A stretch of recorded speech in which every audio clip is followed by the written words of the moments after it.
bonjour. Bonjour et meilleurs vœux. Meilleurs vœux, c'est vrai qu'on est en début d'année et ce début d'année va être chaud en matière agricole puisque nous avons les élections à la Chambre d'agriculture qui commencent la semaine prochaine, du 14 au 30 janvier. Et en partie, c'est pour ça que vous êtes là. Vous êtes co-porte-parole à la CONF, ou à la Confédération paysanne de l'Ariège. Est-ce qu'on peut rappeler un petit peu le sens et le leitmotiv de la conf? Oui. Alors tout d'abord, on n'a pas attendu d'être chaud à la veille des élections. Ça fait un petit moment qu'on est chaud et qu'on s'active sur le terrain et dans les différentes commissions et autres ministères.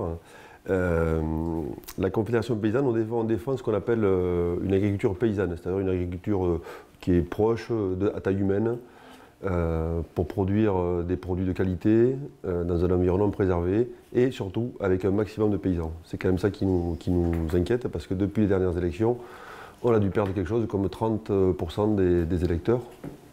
Et voilà, donc c'est quand même une sacrée hémorragie. Chaque fois, ça fait quand même des gros plans sociaux quoi, depuis des années. Et là, cette année, on a pris le slogan « Produire pour vivre » parce que c'est quand même ça le cœur de notre métier. Même si, effectivement, la part des aides, surtout dans un département comme l'Ariège, est important, on est quand même d'abord des paysans producteurs de denrées alimentaires. Alors, quel est le profil d'un paysan de la conf? C'est une petite exploitation, grosse exploitation?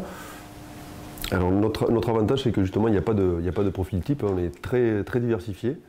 Il y a beaucoup de gens qui ont essayé justement pour trouver du revenu, pour chercher du revenu, puisque souvent les grandes filières, les filières longues, produire du broutard pour l'Italie, des céréales pour le Canada ou je ne sais où, c'était pas rémunérateur. C'est vrai qu'on a beaucoup de gens qui se sont très tôt retournés vers la vente directe, vers les circuits courts, les produits bio pour certains.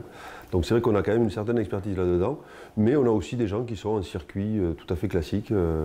Nous, on n'est pas là pour exclure du monde, au contraire.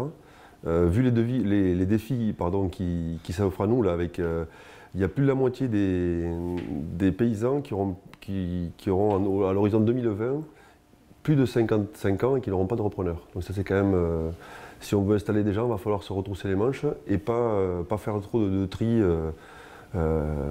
pour les patients dans un entonnoir. Il va falloir, les porteurs de projets, il va falloir les écouter un petit peu tous et voir avec eux comment on peut les aider à arriver à concrétiser le leur, quoi. Et ça, c'est le rôle de la Chambre d'agriculture, par exemple. D'accord.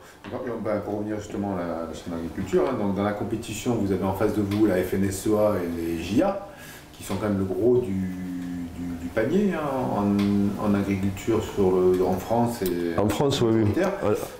Est-ce que sur l'Ariège, qu'est-ce qui vous différencie par rapport à ce syndicat? Alors, à première vue, comme ça, c'est vrai qu'en Ariège, on est quand même beaucoup sur des systèmes extensifs, production de qualité, vente directe.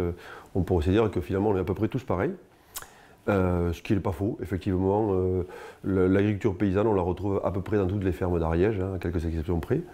Ce qui nous différencie beaucoup, c'est le discours qu'on a, nous, à la conf en Ariège. On le tient aussi à Paris, dans notre essence nationale. On le tient aussi à Bruxelles, on le tient partout. Il n'y a pas de différence. Quand Laurent Pinatel, notre porte-parole national, vient dans le département, il est déjà venu, il vient demain d'ailleurs. Il peut parler, il ne sera pas en désaccord avec ce qui se fait ici, quoi. Quand on voit un syndicat comme la FNSEA, je le rappelle, ils sont quand même pour la ferme de 1000 vaches, ils sont prononcés pour. Ils sont pour les OGM, ils ne sont pas forcément contre. Il y a une aide qui est très importante que la Conf a arrachée lors de la dernière réforme de la PAC, c'est l'aide aux 52 premiers hectares. Alors c'est pas très compliqué, l'idée c'était pour mieux répartir les aides, on va aider majoritairement les 52 premiers hectares. La FNSEA et les JA s'y sont fermement opposés, donc Stéphane Le Foll avant de partir a réussi à le mettre en place, mais à minima, c'est-à-dire la surprime de 50 €, elle pourrait être de 100 €. Quoi. Voilà. Ça fait partie vraiment des grosses différences avec la liste en face. D'accord. Vous pouvez travailler avec eux ou vous êtes dans l'opposition? Puisqu'on a quand même vu quelques dossiers chauds entre l'actuel président, M. Toulis et David Echene. Donc il y a des terrains d'entente qui sont compliqués. Alors au quotidien, quand on se croise, sur nos fermes d'ailleurs, moi j'ai des voisins qui ne sont pas syndiqués à la conf et on travaille très bien ensemble, donc on est des gens de dialogue. Pour ceux qui nous ont vus dans les commissions, CDOA et autres à la préfecture, ils savent qu'on peut échanger, on se retrouve parfois sur des positions communes, il n'y a pas de souci. Quand il fait beau, puis qu'on nous dit qu'il fait beau, oui effectivement il fait beau, on ne va pas dire exprès qu'il pleut.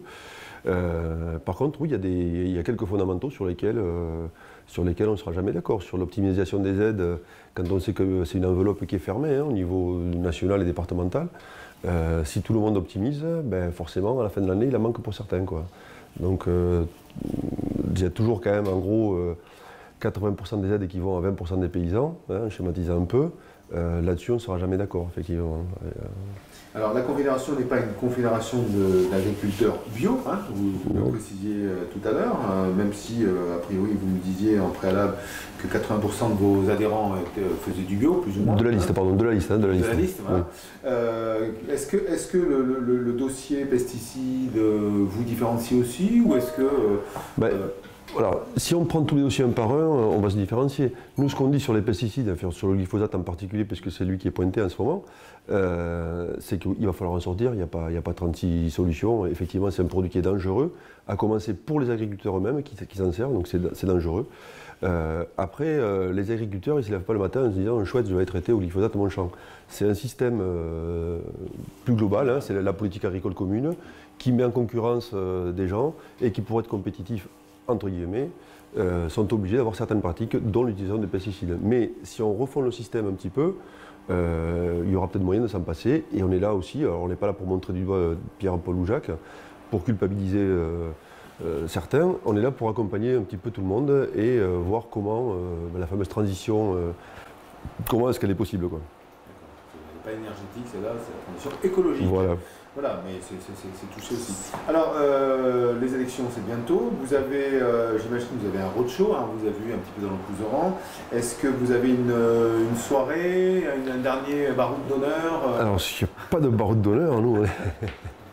Effectivement, demain, donc hier soir, on était à Mans, avant-hier, on était à Tarascon.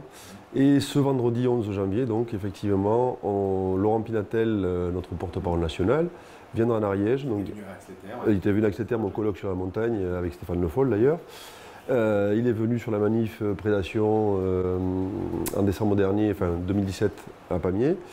Et demain, donc, on fait 2 visites de ferme. Une première à 15h chez Alex Franck à Saint-Quir, producteur de pommes, enfin de fruits en bio et de céréales. Et ensuite chez Vincent Dulac, qui est un éleveur gascon connu et reconnu, sur une petite structure au Mazazil, donc à 16h. Et ensuite, à partir de 19h, 19h30, à Cadarcé, à la salle des fêtes, il y aura une soirée, donc avec tout le monde est invité, bien au-delà de notre liste, comme on l'a vu à Saint-Giron, et où on débattra avec Laurent Pinatel de la PAC. Par exemple, lui, il parlera pas mal de la nouvelle PAC. Mais nous, voilà, c'est pas la parole divine qui descend de Paris pour nous expliquer à part aux Ariégeois comment est-ce qu'il faut qu'on pense. C'est vraiment, comme on l'a fait sur toutes ces réunions, c'est vraiment des échanges. Et donc on invite tous les paysans paysannes du département, quelle que soit leur étiquette syndicale, à venir échanger avec lui, discuter. Il est très accessible, c'est un paysan comme eux. Il est 3 jours par semaine sur sa ferme. Il sait encore de quoi il fait une vache et comment elle s'appelle. Entendu, merci beaucoup.